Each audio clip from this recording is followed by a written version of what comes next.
এই ভিডিওটা আমি ফিফার উদ্দেশ্যে বানাচ্ছি। আমি চাইবো ফিফা পর্যন্ত এই ভিডিওটা পৌঁছার। ওরা দেখুক ইংলিশে ট্রান্সলেশন অন করে। ফিফা, এটা কি ধরনের রেফারিকে দেখানো হচ্ছে প্রত্যেক ম্যাচ? এগুলো কি রেফারি?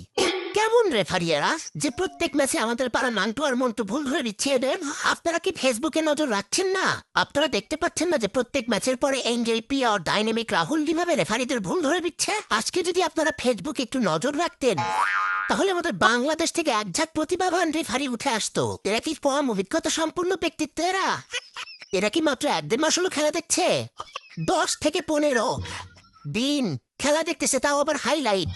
এরা শুধু ফুটবল খেলার নিয়ম জানে তা কিন্তু না, কোন নিয়মগুলো আপনাদের ভুল আছে সেগুলোও বলে দিচ্ছে। আজকে ফুটবলের কত লাভ হতো যদি এরা একটু সুযোগ পেত। আর এদের প্রতিভা কি শুধু রেফারিতে সীমাবদ্ধ? এরা একাধারে রেফারি, একাধারে কোচ, একাধারে প্লেয়ার। কখন কাকে নামানো উচিত, কখন কোচের ভুল হচ্ছে সব পোস্ট করছে এরা। সব জানে মেসি, রোনাল্ডো, এমবাপ্পে কি ভুল করছে সেটাও ধরে ফেলছে আমাদের পাড়ার মন্টু। আর এরা নর্মাল মন্টু না, এরাও লিওনেল মন্টু আর ক্রিস্টিয়ানো খুদি। এই রোনাল্ডো, মেসি, নেইমার, এমবাপ্পে যত বড় প্লেয়ার হোক না কেন, যত কিছু করুন, পাড়ার মন্টুর চোখে ফাঁকি দিতে পারবে না। রাত কখন কাকে পাস দেওয়া উচিত ছিল, কে পাস দেয়নি, কি ভুল হলো, সব তাদের পোস্টে পেয়ে যাবেন আপনারা। যে কোনো কোচ এগুলো দেখে অনেক কিছু শিখতে পারবে। আর আপনাদের রেফারি খেলাতে খেলাতে মাঝে মাঝে টিভি দেখতে চলে যাচ্ছে কেন? ফেসবুকের পোস্টগুলো দেখলেই তো হয়। এরাই তো বলে দিচ্ছে কি করা উচিত। আর আপনারা এদের একবার সুযোগ তো দিয়ে দেখুন।